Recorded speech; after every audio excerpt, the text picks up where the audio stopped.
Baik, kita hari ini kuliah statistika dengan tema hipotesa sampel kecil. Ya, seperti biasa, Ibu harapkan kalian aktif untuk bertanya kalau tidak mengerti. Kalau tidak sempat bertanya juga bisa melalui WA group ya, chatting di WA group. Sehingga benar-benar kita paham apa yang Ibu jelaskan. Kan Ibu menjelaskan sekilas-sekilas. Nanti kalian bisa baca buku, ambil bukunya karena Ibu pegang Suhairadi, ada di internet, saya lihat ada, cari aja. Akan tetapi dia tidak lengkap juga, dia hanya poin-poinnya. Ya, baik.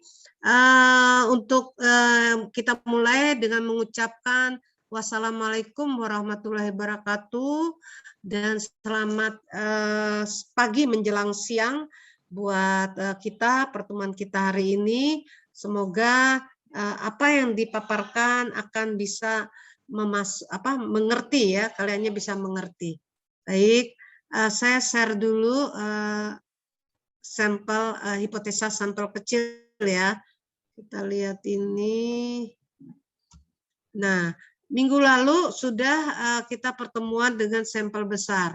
Kita ketahui bahwa yang disebut dengan sampel kecil itu kurang dari 30 sampelnya. Tapi kalau misalnya lebih daripada 30 kita sebut sampelnya sampel besar ya. Itu bedanya dulu ya. Nah, kalau sampel besar kemarin kita mempelajari dengan rumus Z ya. Sampel kecil kita pakai UJT. Oke, kita lihat ya di sini PPT-nya. Apa saja sih sebenarnya akan kita pelajari di dalam pertemuan ini? Kita lihat di sini. Nah, sampel kecil dan ciri distribusi sampel kecil student ya, UJT-nya itu yang kita pelajarin. Oh, ini harus saya besarin dulu. Kemudian yang kedua yaitu penguji rata-rata hitung populasi. Dan ketiga, penguji selisih rata-rata hitung populasi, dan keempat, pengujian data berpasangan, dan kelima, analisa varian. Nah, inilah dalam pertemuan ini kita akan membahas ini. Baik, kita lihat di sini pengertian sampel kecil. Di sini kita udah tahu sampel itu apa, populasi itu apa ya, minggu lalu udah dijelaskan populasi itu apa, sampel itu apa. Nah, sekarang sampel kecil. Jumlah sampel yang kurang dari 30, maka nilai standar deviasinya atau S-nya berputasi relatif besar. Jadi kalau kita pakai sampel 30 tapi pakai rumus Z, otomatis kita tidak ini ya, nilainya standar deviasinya berputasi relatif lebih besar. Sehingga nilai uji Z-nya yaitu Z sama dengan X bar min mu dibagi S akar N, ya masih ingat ya rumus yang kemarin itu kurang, mu-nya kurang, X barnya kurang di sini, dikurang mu dibagi S akar N. Tidak bersifat normal. Oleh karena itu untuk sebaran distribusi sampel kecil dikembangkan suatu distribusi khusus yang terkenal sebagai distribusi UJT, distribusi T atau T student. Nah, nilai-nilai distribusi T dinyatakan sebagai berikut. Ini rumusnya. T sama dengan X bar min mu dibagi S dibagi akar N. Sebenarnya hampir sama. Kalau kemarin ini uji Z kan sama aja. X bar min mu dibagi S akar N. Hampir sama kan sebenarnya, tapi ya kode T-nya berbeda. Nah, T-nya itu nilai distribusi T, mu-nya itu nilai rata-rata populasi, X bar-nya itu nilai rata-rata sampel, S itu standar deviasi sampel, dan N jumlah sampel. Ingat ya, jumlah sampel N kecil, kalau jumlah populasi N besar. Oke. Ciri-ciri distribusi T student. Pertama, distribusi T student seperti distribusi Z. Merupakan sebuah distribusi kontinu di mana nilainya dapat menempati semua titik pengamatan. Artinya gini, dia bisa letak ya di tempat titik-titik sama yang di kontinu dan dia adalah kontinu. Kedua, distribusi T student seperti distribusi Z, berbentuk genta seperti lonceng ya, dan simetris dengan nilai rata-rata sama dengan 0. Di rata-ratanya atau X ya. X itu sama dengan 0, tengah-tengahnya ya. Nah, kemudian distribusi T student bukan merupakan satu kurva seperti kurva Z, tetapi punya keluarga dari distribusi T. Setiap distribusi T mempunyai rata-rata hitung sama dengan 0, tetapi dengan standar deviasi yang berbeda-beda, ya, sesuai dengan besarnya sampel atau N. Ada distribusi T untuk sampel berukuran 2 yang berbeda dengan distribusi untuk sampel sebanyak 15, 25, dan sebagainya. Apabila sampel semakin besar, maka distribusi T akan mendekati normal. Jadi kalau misalnya N-nya lebih besar pada 30, nambah lagi, itu akan mengakibatkan distribusi itu normal. Ya, baik. Nah, rumus untuk uji hipotesa selisih antara dua rata-rata populasi adalah sebagai berikut.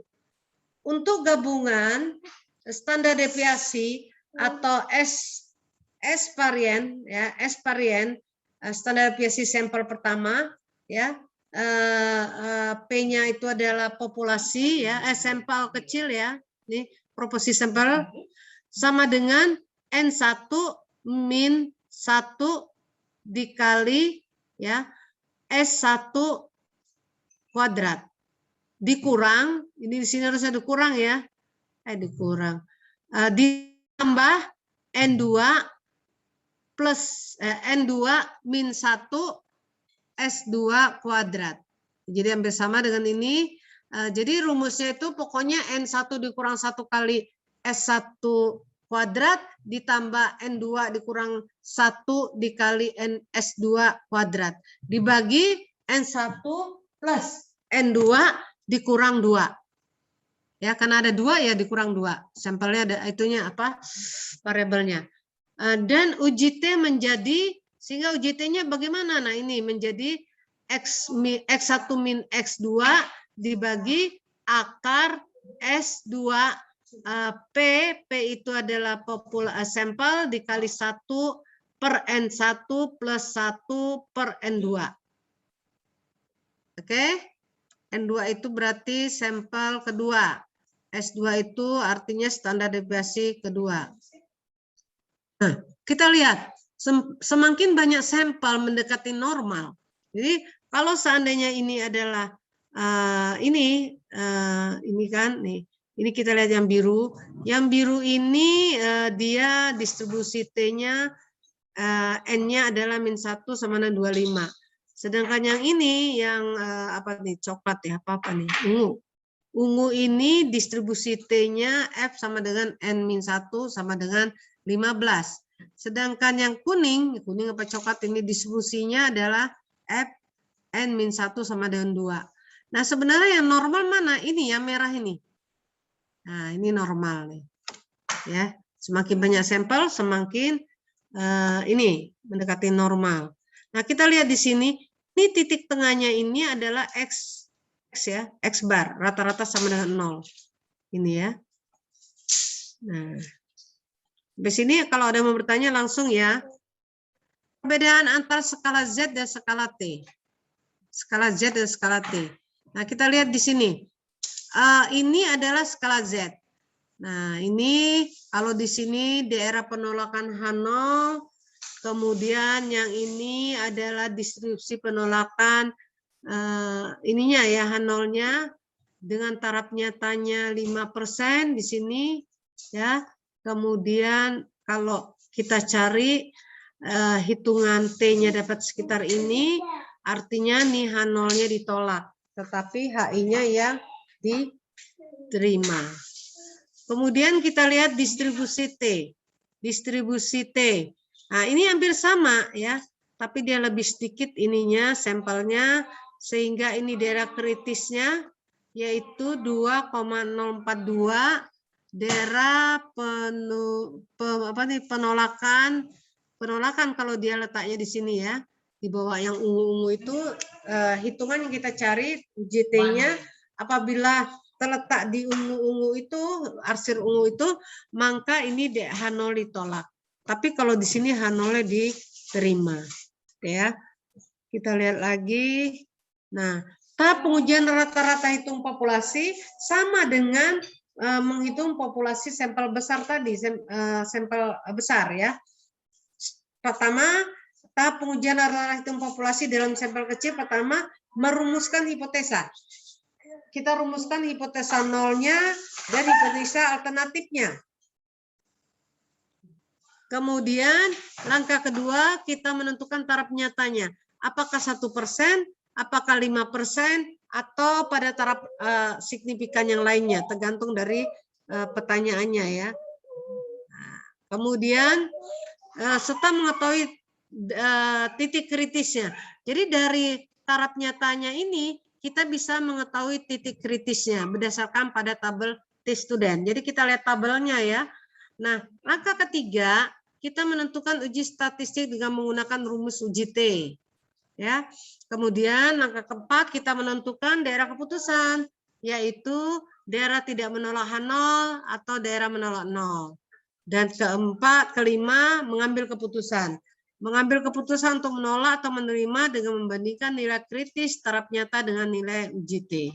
Itu langkah-langkahnya. Jadi adalah berapa langkah? 1, 2, 3, 4, 5. Sama dengan hipotesa. Jatuh nih. Oke, kita lihat rumus dari varian gabungan adalah sebagai berikut. Ini rumus selanjutnya ya, di mana S2 S pangkat 2P ya, S2 pangkat 2P itu adalah pendugaan varian gabungan populasi sama dengan N1 itu adalah jumlah sampel populasi pertama dikurang 1 dikali dengan S1 kuadrat. S1 kuadrat itu varian sampel pertama. Ini ya, ini varian sampel pertama. Ditambah N2 tadi ada jumlah sampel populasi kedua dikurang 1 kali dengan S2 dikuadratkan. S2 itu varian sampel kedua. Dibagi N1 plus N2 dikurang 2. Ini untuk menentukan varian gabungan. Kemudian baru kita masukkan ke UJT. UJT-nya tinggal kita ganti. Tadi dia kan bukan ini. Nah, kita masukkan hasilnya dia tadi. Ya, S2P akar dari S pangkat 2P kali 1 bagi N1 tambah 1 bagi N2. Gitu ya.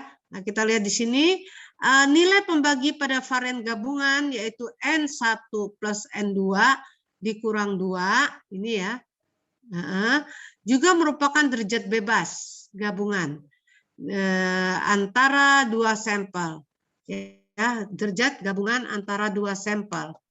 Kemudian sedangkan untuk satu sampel derajat bebasnya adalah N-1.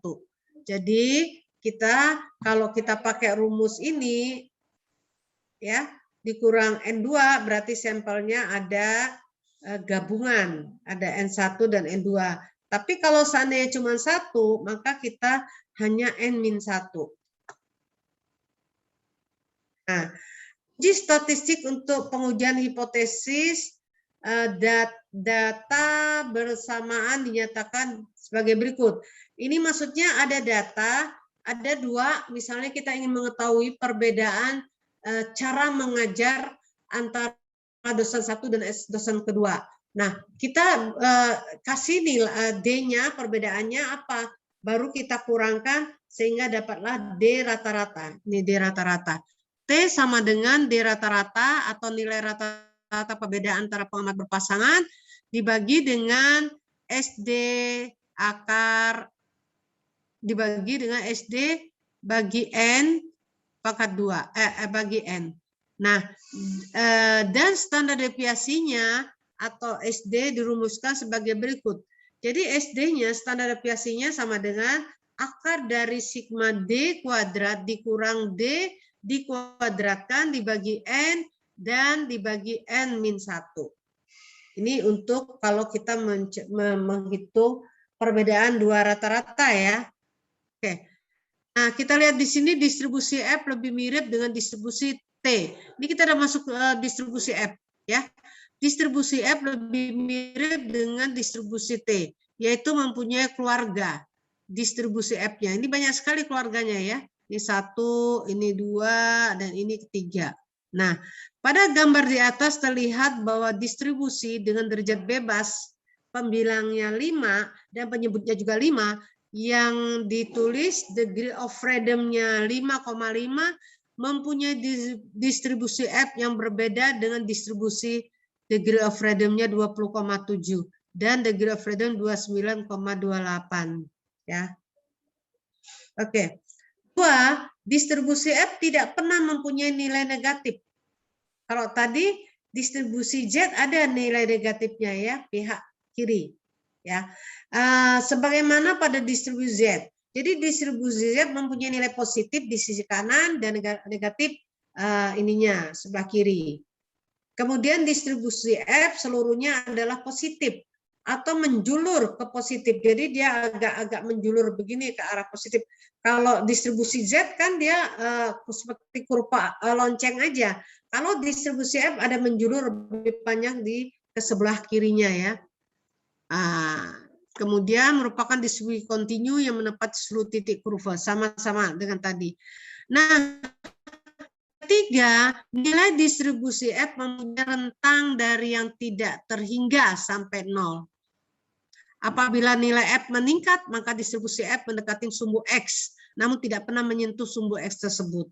Jadi kalau kita lihat sumbunya, sumbu X yang ini ya. Nah, sumbu X ini kalau untuk distribusi F, dia tidak akan menyentuh distribusi X tadi. Keempat, distribusi juga memerlukan syarat, yaitu populasi yang diteliti mempunyai distribusi yang normal. Ya. Kedua, populasi yang mempunyai standar deviasi yang sama. Jadi populasi mempunyai standar deviasi yang sama. Dan ketiga, sampel ditarik dari populasi bersifat bebas serta diambil secara acak. Itu syaratnya. Kita lihat di sini contohnya. Contohnya masih tentang saham. Selama kurun waktu Agustus 2003 ya, harga saham berbasis pertanian di BEJ itu harganya 354 per lembarnya. Untuk melihat bagaimana kinerja saham perusahaan berbasis pertanian di pasar modal, maka diambil 4 sampel yang terdiri dari 1 perusahaan perkebunan, 1 peternakan, 1 perikanan, 1 kehutanan. Ada 4 ya diambil. Dari 4 perusahaan tersebut diketahui bahwa harga rata sahamnya adalah 272. Jadi harga rata-ratanya dapatnya 272 per lembar. Tadi BJ katakan 354 ya per lembarnya. Tapi begitu diambil contoh 4 perusahaan, yaitu dari perkebunan, peternakan, perikanan, dan kehutanan, dia harganya adalah 272 per lembar. Dengan standar deviasinya 260. Ya, pada taraf 1%, apakah harga saham berbasis pertanian mengalami penurunan atau mengalami perbedaan? Selisih yang terjadi dikarenakan faktor kebetulan. Nah, artinya kita tentukan dulu hipotesanya. Bagaimana menentukan hipotesanya? Kita lihat di sini bahwa apakah harga saham berbasis pertanian mengalami penurunan? Artinya lebih kecil ya, lebih kecil. Atau mengalami perbedaan. Jadi bisa tidak sama dengan, itu disebut perbedaan. Baik, kita lihat. Nah, ini perumusan hipotesanya. Hipotesa yang diuji adalah apakah harga saham perusahaan berbasis pertanian mengalami penurunan. Ini yang maksud penurunan tentunya di bawah 354. Ya penurunan ya, artinya harus di bawah. Nah, karena dia adalah penurunan atau istilahnya, coba kita lihat di sini ya, mengalami penurunan dan mengalami perbedaan. Nah, karena ini adalah mengalami penurunan, kita lihat HI-nya. HI-nya itu harus lebih kecil. Mu2 harus lebih kecil pada 354. Di sini ya, nih, ini sering terjadi mahasiswa bingung untuk menentukan hipotesanya. Jadi hipotesanya kita lihat sini pertanyaannya. Apakah harga saham berbasis petani mengalami penurunan? Artinya kalau penurunan harusnya lebih kecil ya. Lebih kecil H0-nya, H1-nya. Lebih kecil pada 350. Kalau yang ini lebih besar atau sama dengan ya. Kan katanya di BJ itu harga sahamnya adalah 354. Nah, artinya kita harus buat lebih besar atau sama dengan. Tanda lebih besar pada HI menunjukkan uji satu arah. Satu arah dengan daerah penolakan yang ini ya berbeda ya. Kita lihat di sini. Nah, langkah kedua kita menentukan apa? Kita menentukan taraf nyatanya. Taraf nyata untuk menentukan titik kritis digunakan tabel T. T student perlu diketahui yaitu A taraf nyata dan uji searah atau dua arah. Ya, dalam hal ini taraf nyatanya 1% dan uji searah. Ya, karena lebih kecil tadi, jadi searah. Derajat bebasnya yang diperoleh dari N-1. Degree of freedom-nya N-1. N-nya tadi adalah berapa N-nya? Ada 4 ya. Jumlah N-nya 4, sehingga degree of freedom-nya 4-1. Jadi 3.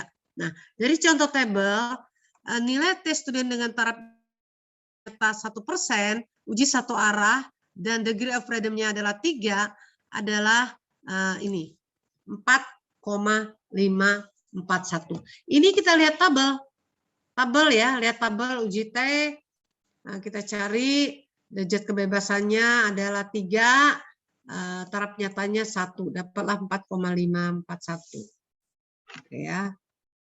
Nah, ketiga, kita melakukan uji statistika atau uji statistik T dengan rumus sebagai berikut.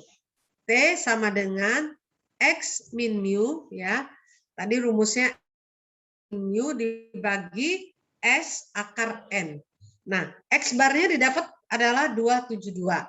Sedangkan mu-nya didapat adalah 35, benar nggak? 354 ya. Benar nggak? 354 tunggu dulu. Oke, benar 354. Nah, sehingga bisa kita masukkan ke dalam rumusnya tadi dibagi dengan 260, standar deviasinya 260 bagi akar 4. Ya, dapatnya T-nya min 0162. Kalau daerah kritisnya 4541, maka min 0162 itu berada di mana?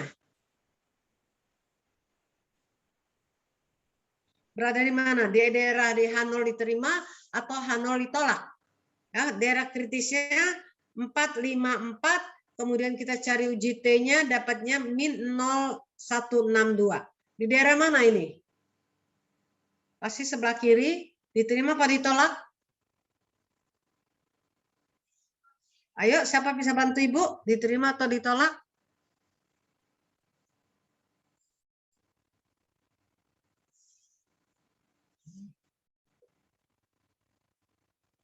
Ayo, siapa yang membantu Ibu? Ditolak atau diterima?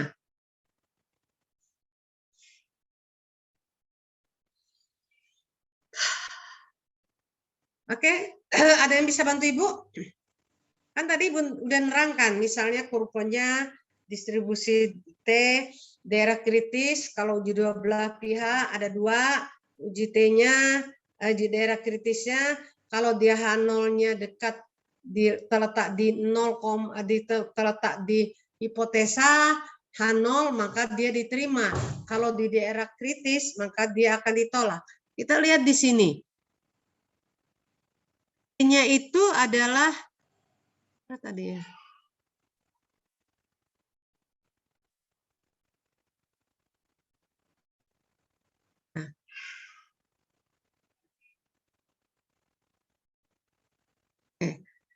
Nah, nilai uji T terletak di daerah tidak menolak H0, berarti di daerah H0.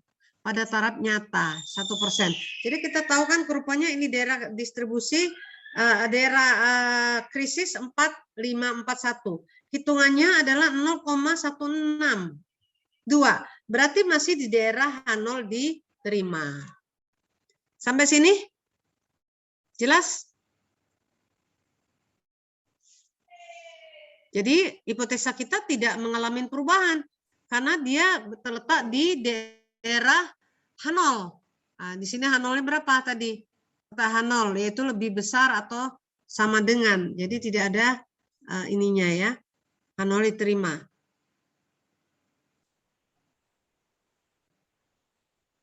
Sampai sini, ayo silakan mau bertanya.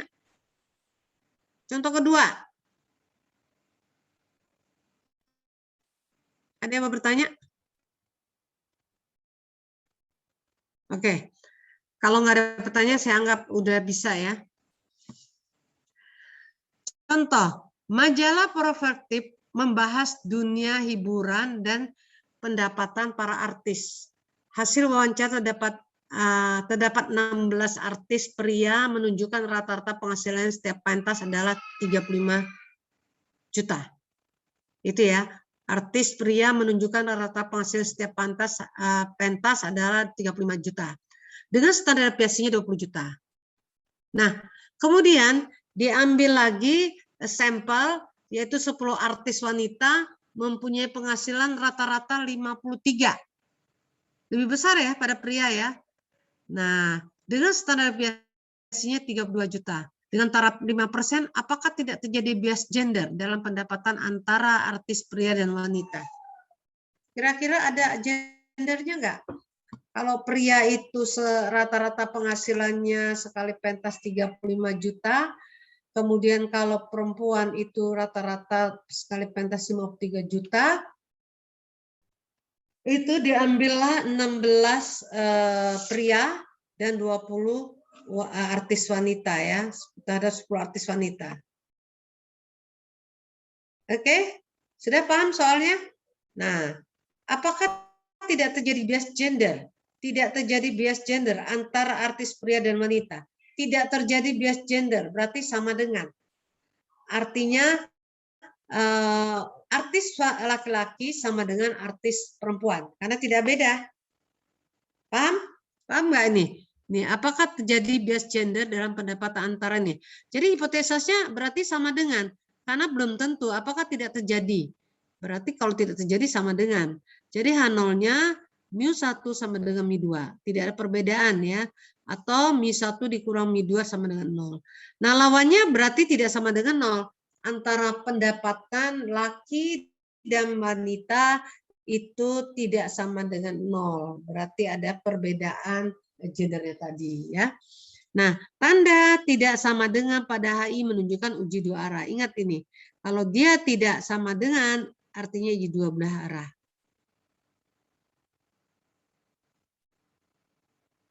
Fit mau tanya jempolnya kenapa? Tunjuknya kenapa? Enggak, Bu, gatal. Nah, gatal banyak makan, mau nerima duit itu.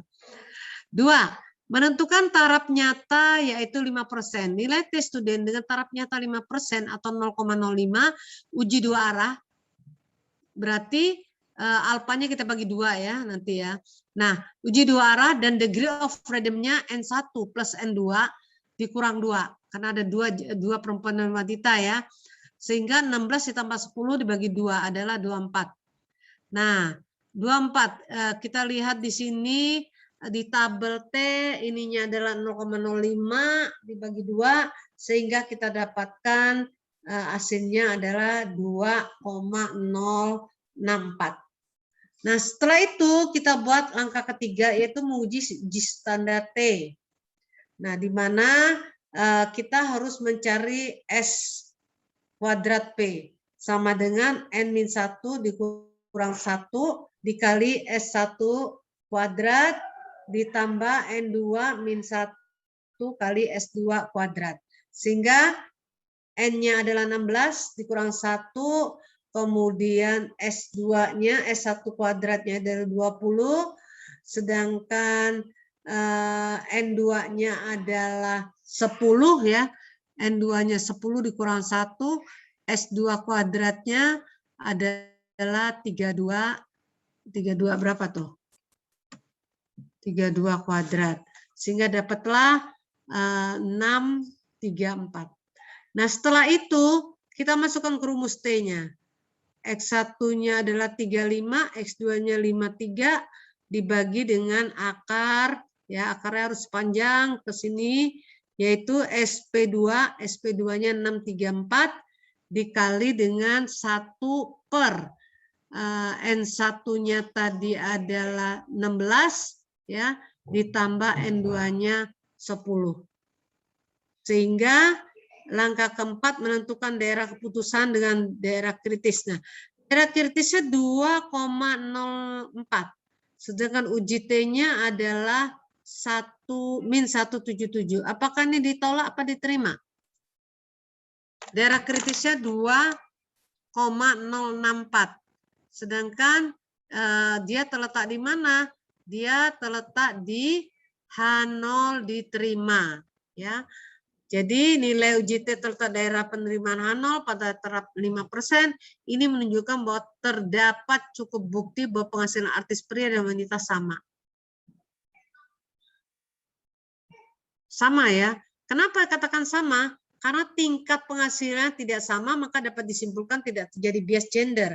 Tapi kan kalau wanita untuk tampil ke main film itu dia harus beli baju bagus ya, kemudian make up-nya yang mahal, sepatunya yang tinggi dan harus ganti karena nanti tidak yakin penontonnya.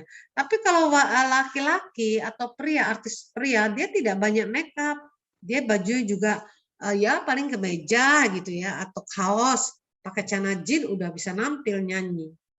Nah, artinya memang biaya perempuan lebih tinggi sehingga tidak ada bias gender. Ya, kalau laki kan perempuan kan harus make up dulu, pakai lipstick, mukanya di blessing, blushing apa, nggak ngerti pokoknya supaya licin kelihatannya. Nah, alisnya ditanam-tanam. Kemarin alisnya model begini, yang penampilan kedua alisnya nanti model gini, lama-lama botak ya. Kalau zaman dulu, mohon maaf, nggak ada alis katanya bisa lihat setan. Baik, sampai sini ada yang mau bertanya karena sudah habis? Nah, ada yang mau bertanya silakan. Ayo, ada yang bertanya enggak? Ibu Vicky mau nanya dong, Bu. Ya, silakan Vicky. Yang mana Vicky? Bu, tapi sebelumnya Vicky boleh izin share screen nggak, Bu? Boleh, silakan. Okay. Fikri mau share screen. Iya, Bu. Soalnya berarti ini Ibu keluar. Ibu keluar dulu. Oke.